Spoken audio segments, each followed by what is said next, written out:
ગુજરાતમાં હજુ 24 કલાક કમોસમી વરસાદની હવામાન વિભાગે આગાહી કરી છે। તે પ્રમાણે રાજ્યમાં સામાન્યથી મધ્યમ વરસાદ વરસી શકે તેમ છે। સૌરાષ્ટ્ર સહિત મધ્ય ગુજરાતમાં પણ વરસાદનું અનુમાન છે।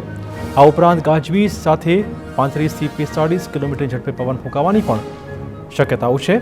વેસ્ટર્ન ડિસ્ટર્બન્સ અને આ સાથે જ સાયક્લોનિક સર્ક્યુલેશનના પગલે વરસાદની શક્યતાઓ છે।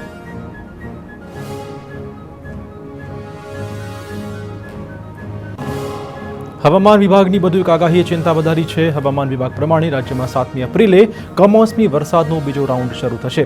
7 એપ્રિલે પણ વેસ્ટર્ન ડિસ્ટર્બન્સની અસર જોવા મળશે, જેના કારણે કચ્છ, ઉત્તર ગુજરાતમાં કમોસમી વરસાદ શક્ય છે।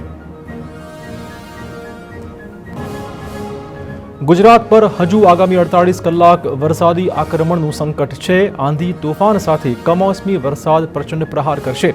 દરિયાકાંઠાના તમામ જિલ્લામાં કમોસમી વરસાદ ખાબકી શકે તેમ છે। રાજકોટ, મોરબી અને કચ્છ સહિત ઉત્તર ગુજરાતમાં પણ વરસાદના એંધાણ છે। 2 સાયક્લોનિક સર્ક્યુલેશનના કારણે વરસાદની શક્યતાઓ છે। આગામી દિવસોમાં ખેડૂતોને વધુ સતર્ક રહેવા અંબાલાલ પટેલની અપીલ છે। 6 થી 10 એપ્રિલ વચ્ચે પણ પ્રી મોન્સૂન એક્ટિવિટીની શક્યતાઓ છે। ક્યારેક તડકો વર્તાશે, ક્યારેક વરસાદ પડશે। ભારે પવનના કારણે ઊભા પાક ઢળી પડવાની ભીતિ છે। 16મી એપ્રિલ બાદ પણ વધુ એક વેસ્ટર્ન ડિસ્ટર્બન્સની શક્યતાઓ તેમણે વ્યક્ત કરી છે।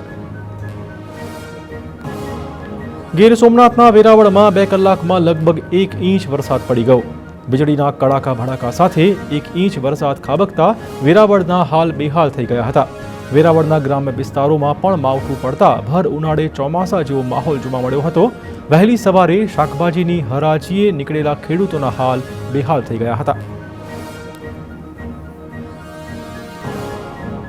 દેવભૂમિ દ્વારકાના ખંભાળિયામાં વાતાવરણ પલટાયું। કેશોદ, મિંજલપર અને સલાયામાં વરસાદ પડ્યો હતો। ગાજવીજ અને ભારે પવન સાથે વરસાદ ખાબકતા તૈયાર પાકને નુકસાનની શક્યતાઓ છે। ખાસ કરીને જીરું, ચણા સહિતનો પાક પલળતા ભારે નુકસાનની ખેડૂતોને ભીતિ છે। દ્વારકામાં આજે ફરી કમોસમી વરસાદની એન્ટ્રી થઈ। કમોસમી વરસાદથી દ્વારકાના માર્ગો પર પાણી ફરી વળ્યું। માવઠાના કારણે દ્વારકાની શાક માર્કેટમાં વેપારીઓની અને ગૃહિણીઓની હાલાકી વધી ગઈ હતી। દ્વારકા અને આસપાસના ગ્રામ્ય વિસ્તારમાં પણ આજે માવઠું પડ્યું હતું। આથી ખેતીના પાકમાં મોટું નુકસાન પહોંચી રહ્યું છે।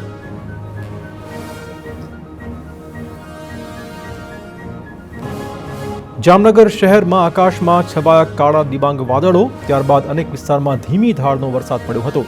ભર ઉનાળે માવઠું પડતા કૃષિ પાકોમાં નુકસાન થવાની ભીતિ ખેડૂતો સતાવી રહ્યા છે।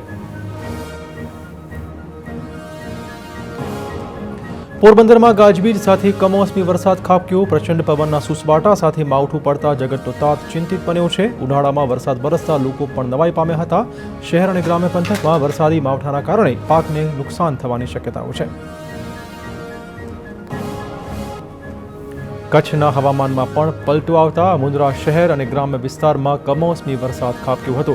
માવઠાના કારણે મુન્દ્રા શહેરના માર્ગો પર પાણી ફરી વળ્યા હતા, તો કાળા ડિબાંગ વાદળો ઘેરાતા ચોમાસા જેવો માહોલ અહીંયા જોવા મળ્યો હતો।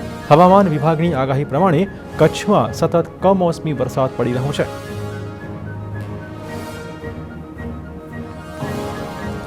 કચ્છ જિલ્લાના પૂર્વ ભાગમાં પણ વરસાદી માહોલ જામ્યો। ગાંધીધામ અને અંજારમાં ભારે વરસાદ ખાબકતા ભર ઉનાળે ચોમાસા જેવો માહોલ સર્જાયો હતો। અબડાસા તાલુકાના ગ્રામ્ય વિસ્તારમાં પણ માવઠાએ ખેડૂતોની ચિંતા વધારી છે। વેરાવળ શહેરના સટ્ટા બજાર વિસ્તારની વાત કરીએ, જ્યાં સર્વત્ર પાણી જોવા મળ્યું। માત્ર થોડા જ વરસાદમાં જાણે ચોમાસું જામ્યું હોય તેમ રસ્તા પર પાણી ફરી વળ્યા હતા। આ પાણી ભરાઈ જવાના કારણે સ્થાનિકોમાં તંત્ર વિરુદ્ધ રોષનો માહોલ પણ જોવા મળ્યો હતો।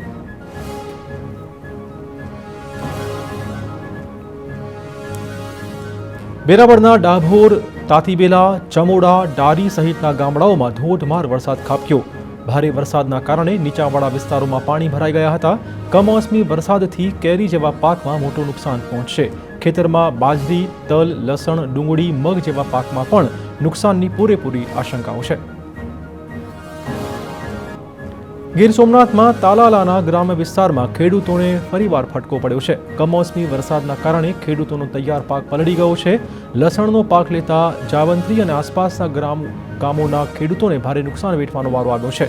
તો કેસર કેરી, અડદ અને મગ સહિતના પાકોમાં પણ નુકસાનની શક્યતાઓ છે. ગીર સોમનાથમાં કમોસમી વરસાદથી કેરી આંબા પરથી ખરી પડી રહી છે. વેરાવળના પંડવા ગામના વાડી વિસ્તારમાં ખેતર અને બગીચામાં નુકસાનીના દ્રશ્યો સામે આવ્યા છે. કેરી પકવતા ખેડૂતો અને ખાસ તો ઇજારદારોની મુશ્કેલીમાં વધારો થતા કુદરતી આફત સામે ખેડૂતોએ હવે સહાયની માંગણી કરી છે. ગીર સોમનાથના તાલાલા પંથકમાં પણ કમોસમી વરસાદ અને પવનના કારણે કેરીના પાકને નુકસાન પહોંચ્યું છે. ખેડૂતો અને ઇજારદારોને ભારે નુકસાન વેઠવાનો વારો આવ્યો છે. કેરી ખરી પડવાની સાથોસાથ પાકમાં અનેક પ્રકારના રોગ આવવાની ભીતિ વ્યક્ત કરતા ખેડૂતોએ હવે સહાયની માંગ કરી છે.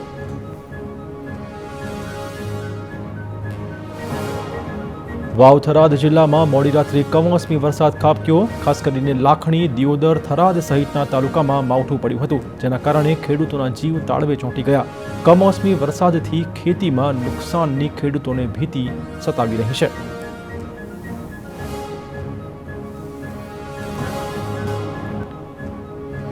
ગીર સોમનાથના તાલાલાના ખીરધાર ગામે દીપડાનો આતંક. ગામ નજીક આવેલા રહેણાંક મકાનમાં દીપડાના આટાફેરા. બીજી વખત દીપડાના આટાફેરાથી પરિવારમાં ફફડાટ ફેલાયો છે. ભૂતકાળમાં દીપડાએ પાળતુ શ્વાનનો કર્યો હતો શિકાર. દીપડાના આટાફેરા સીસીટીવી કેમેરામાં કેદ થયા છે.